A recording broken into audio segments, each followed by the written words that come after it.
everyone. Welcome to 2023. Hope you're having an interesting time, to say the least. I thought it might be time just for a check-in, a bit of a say hi, but also I put out a tweet today saying the world has gone kind of crazy, and it's definitely time to keep your friends and family, your loved ones close, lest they wander too far and are consumed by the walking dead.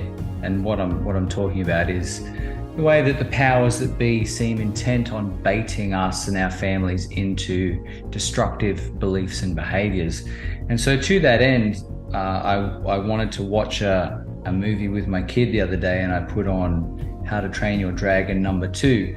And instead of actually getting through this movie, it quickly turned into something that I thought might warrant a criticism, a review and criticism of its themes in the current world. So let's jump into that. I don't know if you know the story, but the story is you've got this kid. It's like the Vikings, right? It's set in the Viking times, the mythological Viking times. And they're all very tough and aggressive, as Vikings usually are. But the chieftain's son is this dweeb that we see on the screen. And even my wife had never seen the first movie and didn't know anything about it. She's like, oh, why is he the hero? He's just very dorky, and he has this very annoying, geeky, nasally voice, which is she kept saying, I can't stand his voice. And I think what was happening is it was triggering her disgust response to hear his whining, nasally voice. So the Vikings fight dragons, and I think the whole story of the first movie was that instead of fighting the dragons, they make peace with the dragons. And so the whiny, dorky anti-hero manages to befriend the most powerful dragon that there is, some mythological power dragon. And so he becomes the center character, the most powerful character, because he is friends with the most powerful dragon. So he has this secondary power through the dragon that he's befriended, with his awkward, geeky likableness or something. Anyway, so in number 2, in How to Train Your Dragon 2, they've made friends with the dragon, and they have this whole new cooperative Viking and dragon civilization thing going on. And then this is the hero's dad, and he's representative of the very masculine Viking stereotype. He's got shoulders as broad as a house, no neck, very thick. He even has sort of the small head, I think, to show that he's probably not the intelligent one. You know, he's just the oaf, the ultra masculine, kind of dumb, aggressive. I mean, he's lovely in the show. He loves his family, but I think the essence of the first film was that it was hard to win him over to like dragons. But now he does. His name is literally Stoic. His name is actually Stoic. So if there's any doubt that he is a stereotype for traditional masculinity, his name is literally Stoic, which is, it's not, I don't know what you call it. It's not even metaphor. They're literally saying that he is the embodiment of Stoicism, which is traditional masculinity. Overcome your emotions, have control over yourself, develop agency, become strong. You know, so you've got the son who's the hero, and he's the embodiment of the modern man, shall we say. He's got the higher forehead, the longer forehead, that sort of smart face, that oval smart face, where it's sort of longer than it is wide. He doesn't have a particularly thick set jaw. He's got a longer cranium to show that he's the sort of the lower testosterone but smart modern man, contrast to his dad, who's the thick set, small-headed, strength Viking brute of the old times, the old masculinity that needs to be overcome. So basically, he's wandering around with his dragon friends. There's a bit of drama. They find some bad guys, but essentially within his travels, he comes across this funny figure who's slinking around like an animal and is kind of feral. And he finds out that it's actually, oh, sorry, by the way, little detour. This guy you see on the screen, for some reason, he's gay now. He's just got to be gay. He's just gay now. So this big, strong Viking dude, yep. There's a very subtle reference saying that, oh, I never got married because of the reason, wink, wink. Yeah, but it's like, yeah, he's supposed to be gay. So in a sea of toxic masculinity, as is always the case that they like to say, in a sea of toxic masculinity, traditional Viking culture, half of them are secretly gay anyway. That's why they're so masculine, because masculinity doesn't have any purpose outside of being a modern neutered male or gay. Okay. Anyway, he's gay. But back to this funny character, the main little character finds this kind of feral character who's like a tribal chieftain of the dragons and slinks around, and surprise, surprise, he actually finds out it's slinking along here, and it's like kind of doing that like, oh, I'm like savage and feral and slinking around. Surprise, surprise, he actually finds out it's his long lost mum. It's his mother.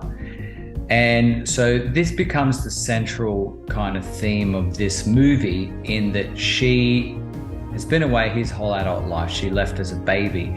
The reason why, and she kind of becomes one of the new main characters, but the reason why she left is because back in the old days, I think the young boy tries to say, well, look, we've got this cooperative. It's not like it used to be. We've got this cooperative society now with the dragons and the humans. Everything's good. And she's like, I don't believe you. I tried that for years. It's not possible. Your father would never change. The old masculine stoic, his name is literally Stoic. He would never change. There's no changing him. I don't believe you. And he's like, no, really. His wife couldn't change his mind, but his son changed his mind. He probably just thought, well, my whole family's against me anyway, so why bother? But anyway, so she's like, oh, cool. Well, I've been away your whole life, and the reason why, hang on. She goes, this is where I've been living. Check it out. And so he's like, wow, it's like the Avatar reveal, like the natural world of mystery and wonder. And it's like, wow, all these dragons are here. It's all green and luscious. There's no like harsh environment. It's green and inviting and blues and greens, and it's very calming. And all the dragons are frolicking peacefully, and they're flourishing. Dragon society is flourishing, some would say. And she goes, check it out. Oh, there's all these little babies. And he's like, wow, it's like a wonderland of dragons. That's cool. And she goes, oh yeah, cool. This is where I've been for 20 years or something, 25 years. I've just been sleeping in a tree with this dragon here. So she's like bonded to this dragon for some reason. This becomes the central theme, is that she's more bonded to this dragon than she is to her husband and was to her infant son. And she goes, yeah, but check. Oh no, so here we go. She does all these little social signals, like she slinks her head, and she goes, she doesn't say, oh, follow me. She doesn't speak normal. She goes, come, I must show you. You know, when people are like, oh, I'm all like spiritual and natural, and I have to speak like some tribal shaman in this weird like old language, like come, you know. She's not like, oh, I'm glad you're here. Come and check this out. She's like, no, you must see. Your eyes must be open. Follow me. So she's doing all this like, yeah, I've gone feral. Like I'm tribal now, and I'm super spiritual, and that makes me the good person. Like I'm actually like the good character. Yeah, because I'm like tribal. And she goes, the reason why this happened is because back in the old days, you know, it used to be this like bloody war between her tribe and the dragons, you know, which I think are a bit of a stand-in for like the other tribe. There's the other tribe, and they're attacking her tribe. Notice the dragons aren't defending their home territory. That's actually a funny detail I didn't notice in the first way around. The dragons aren't defending their home territory against an invading army of Vikings. The Vikings are defending their home against dragons flying in and burning everything and eating and killing people. But for some reason, when her husband goes to kill the dragon that has literally come and burnt their house, and he lifts up his axe, she's like, no, stop. You have to stop. Don't kill the dragon for some reason. I mean, I know these are vicious flying creatures that literally breathe fire and are on our doorstep burning and killing our people. But for some reason, you must stop. So she, like, like a good Western woman, is the one that will hold the hand of her husband as he raises his weapon to defend her and his family and his society. Typical. And then what's the next thing? Oh, cool. So because she stopped him, the dragon ran away and saw their baby son. And it was like, oh, look at that. Cool. And then she runs in. She can't manage to kill the dragon herself, but instead she sees the dragon and she empathizes with it. Once again, she's a stereotypical Western woman. she empathizes. She even has a little monologue saying, you know, I didn't see a savage beast that was here to eat me and my children and destroy my society. I saw a noble creature whose soul mirrored my own. So she wins. So where toxic masculinity, toxic stoicism, the old masculinity, the old men, would win this conflict by killing the beasts that are at their doorstep attacking their society, the Western woman decides to end the conflict with her heart, with her empathy. She can stare into the eyes of this dragon and get it to stop breathing fire because reasons. And then I think something, so the old masculine came in and then the dragon got the shits again and it started burning stuff, and so the dad went to save the kid, but then the dragon the dragon flew off with the mum, or the mum flew off with the dragon. We actually don't, it's not actually clear. Did the dragon grab her or did she grab onto the dragon as it flew away? Who knows? But for whatever reason, the Western woman, the Viking lady, has not seen her son or husband since her son was a baby because she went and lived with the dragons. And now she's all tribal and feral, and she says things. She doesn't say, follow me. She says, come. And she slinks around with her head down like a bit of an animalistic gesture because she has been spiritually upgraded. She is natural, she is tribal, and she is the good person. She's not like the old toxic stoic masculine. Anyway, and she goes, oh, check this out as well. Look, there's actually this massive alpha. So she's gone and found herself a new tribe and a new alpha, and she's been living there away from her husband, her tribe, and her baby son to hang out with these dragons. And that's all presented with no disdain whatsoever. Like, it's presented as a completely normal and moral scenario. It's like, yeah, if another tribe is invading your tribe or attacking your tribe, just go and abandon your family and go hang out with them for 20 years. And when your son meets you, he will go, well, of course you had to not be a mother to me. You had to be this moral other tribes person who went to go and do the moral thing of hanging out with another tribe for reasons. Okay. When I saw this, I started being like, yeah, my bullshit detector was overflowing, but I persisted anyway. So we have this other character. This is the bad guy character. Here's the bad guy character. And he's like, oh, he has his whole monologue. He's trying to take over everyone. And he goes, yeah, I had a tribe too. And this big dragon came and burnt everyone and burnt my wife and burnt my children. And now I've got absolutely nothing left. What else is here? Yeah, I've got absolutely nothing left. And so I decided to conquer the dragon. So he's the bad guy. And once again, he's indicative of the old toxic masculinity, because he goes, well, where I saw a threat, I decided to rise above it. And now I have power. And I'm wielding that power against my enemies because I grew strong. I grew strong, and instead of being scared of the dragons after them taking everything from me, I decided to conquer them. And now I'm in charge. And now I'm going to rid the world of dragons because they're very dangerous. And I'm going to create order. And because I'm the bad guy, if you don't like it, I'm going to conquer you as well. So yes, I think it's nobody in their right mind agrees that conquering people is a good idea, and that's not considered a positive theme. So it's suitable for a bad guy. But what is very interesting is the way that they piggyback things like overcoming fear, overcoming hardship, and gaining power to create order. That's all leaped in with the bad guy, because only bad people do that.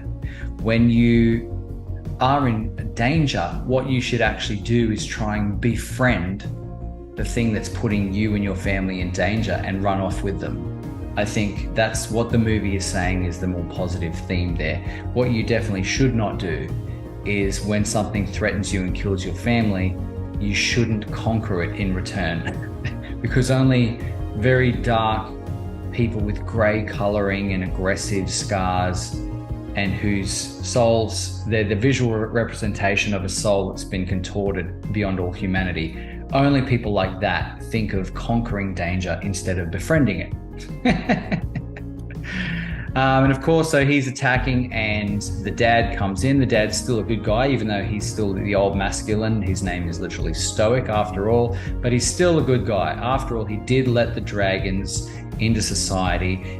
When he sees his wife, the first question on his mind is not, why did you abandon me and your child for 25 years or 20 years or something? It is, wow, you were more beautiful than the day I met you, or something like that. It's just instant infatuation and forgiveness. He's all good vibes.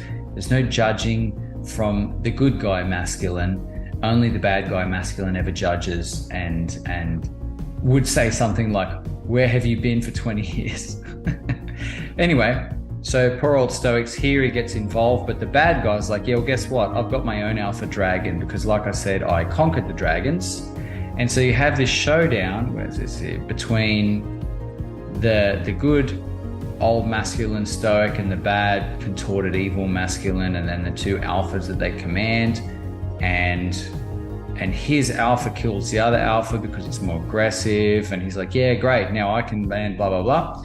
The only thing coming to anyone's possible aid is the little super dragon that the nerdy hero kid has befriended, and because it's super powerful, because once again, the true power, according to the themes of this movie, the true power is in the small things, the people who are small, the people who have the whiny voices and nasal voices, and the people who don't have physical strength. For some reason, it's like the Marvel movie thing. It's like, you don't need to look like Arnold Schwarzenegger in Conan the Barbarian, because that's indicative of physical strength, which is a true thing. What you can do is actually imagine magical strength, which I think is a metaphor for the strength of your imagination and your heart and your spiritual purity. So once again, the small dragon is actually the most powerful. The small dragon that every other dragon is bigger than and physically could wipe the floor with is actually the most powerful because magical reasons, that's why. But what happens is the evil guy says to the big alpha dragon, he goes, dragons are loyal to their alpha. So I'm going to get my big dragon to basically do an alpha dragon Jedi mind spell on the little dragon and tell him to kill the hero. And he goes, yep, I'm the big bad dragon, you will do what I say.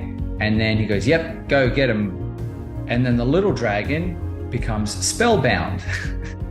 He becomes spellbound by the alpha magic of the big dragon. And I think what this is indicative of is probably saying back to Stoics' original problem with the dragons is like, yes, we may get along with them in some instances, but at the end of the day, they are another tribe. They are loyal to another tribe.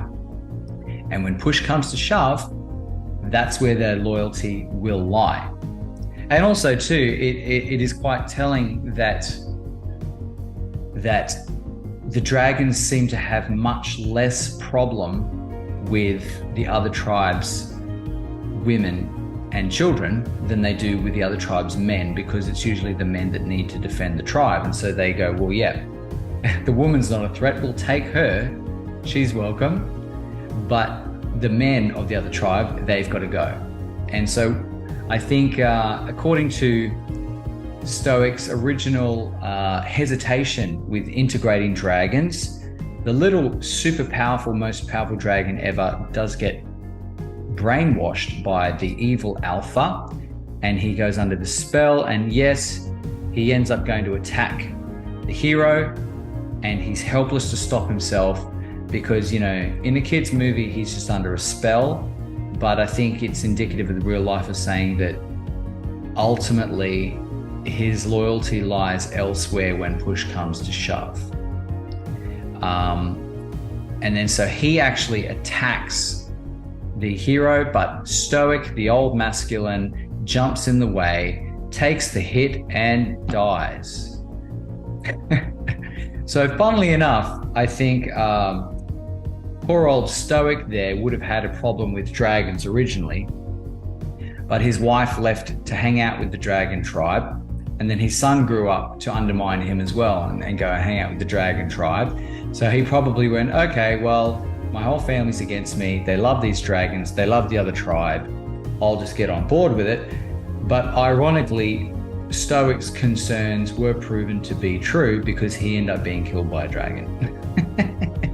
He ended up being killed by a dragon to prevent the dragon, to save his son from the dragon, because the dragon still had like an old magic, an underlying loyalty to its dragon tribe. And Stoic paid the price.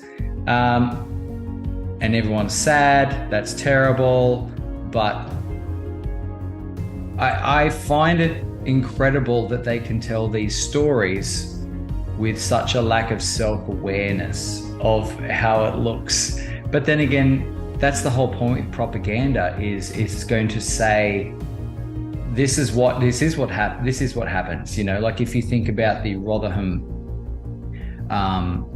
sex scandals, the grooming gangs from the Muslim grooming gangs. Yeah, if you push most people about that, they say, yep, that did happen, but it's the price to pay for the greater goal of not being racist. It's the price to pay. Those girls can pay the price for our multicultural project. And in the same way, but the whole framing of the issue is that is moral. That is what should happen, and we're at peace with that. So in the same way, this movie kind of says, yeah, well, Stoic did die by a dragon. A dragon killed him while he was attempting to stop the dragon from killing his son. Nevertheless, that's the acceptable price to pay because he's a good guy. If you're the good guy, what you should do is never judge the other dragon, judge the other tribes. I mean, let them in, and when things go bad, we'll just call it the price of progress, brother. And then at this point, I stopped watching out of disgust and just decided that I didn't really care where the movie went from now. I knew definitively that the anti-dragon racist mum and the anti-dragon racist son would not die. Only stoicism died. The old masculine that wanted to protect his tribe, he died. But I did skip right to the end, and I saw what happened was that the little dragon and the little dweeby dragon rider, they ended up defeating the big alpha, because once again, once again, the true power lies in the meek. The true power is in the heart of the little people who don't have physical strength. It's in their intentions. That's the true magic. It's in their empathy. That is the true deep magic of the world that will win against all the large evil aggressors, and everybody's happy. But what happens is that the little dragon becomes the new dragon alpha. He defeats the old alpha, all the dragons and all the people like, wow, the dragon is the new alpha. So they basically have this happy-go-lucky tribe ending scenes around everyone worshipping the little dragon. So ironically, the whole Viking civilization was taken over by dragons. The old chieftain died, and yes, they had to fight off a bad dragon alpha, but the new alpha that everyone's bowing down to is the little dragon. It's pretty blatant. It's pretty blatant. I don't even know what to say other than like I said, I'm like, it's not, I don't know is it hard to see? You tell me, is it actually hard to see, or am I just like Neo? I can just read the Matrix now and it's just so obvious. But what themes would my young children take away? Could they possibly take away from this? If you're moral, you should never judge an outside tribe, even when they're trying to burn you down and kill your people. Your wife may actually even run off and live with them for 20 years, abandoning her husband and tribe and her son. But that's what good people do. And when you meet her again as an adult and she's bypassed the entire life of her son, don't ever say anything bad, because she was just being a good person to go hang out with the other dragon alpha tribe. She found a new alpha. She found a new tribe with an even bigger alpha, and she was off, and she was very happy there. She loved it. But then when they get back in touch, they kill the bad guys. But then the old stoic, even though he conceded so much, even though he conceded to change the structure of the fabric of his society, he still ended up dead because he was still a steward of the old ways. His name was literally Stoic, and Stoicism needed to die. The old masculine needed to die, even though it was mostly on board.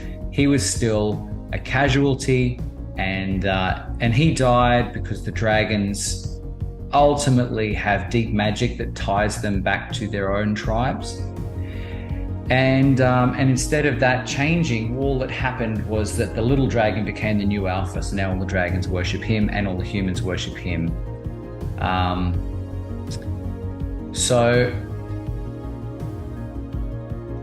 it's called How to Train Your Dragon, but maybe the movie could be called How to Subvert and Conquer a Civilization. Anyway, let me know what you think. Hope you're all enjoying 2023. It's a crazy ride, and I don't see it getting better anytime soon, but the best we can do is try and be aware, read the Matrix as it's unfolding in front of us, and steer clear of the zombies. All the best.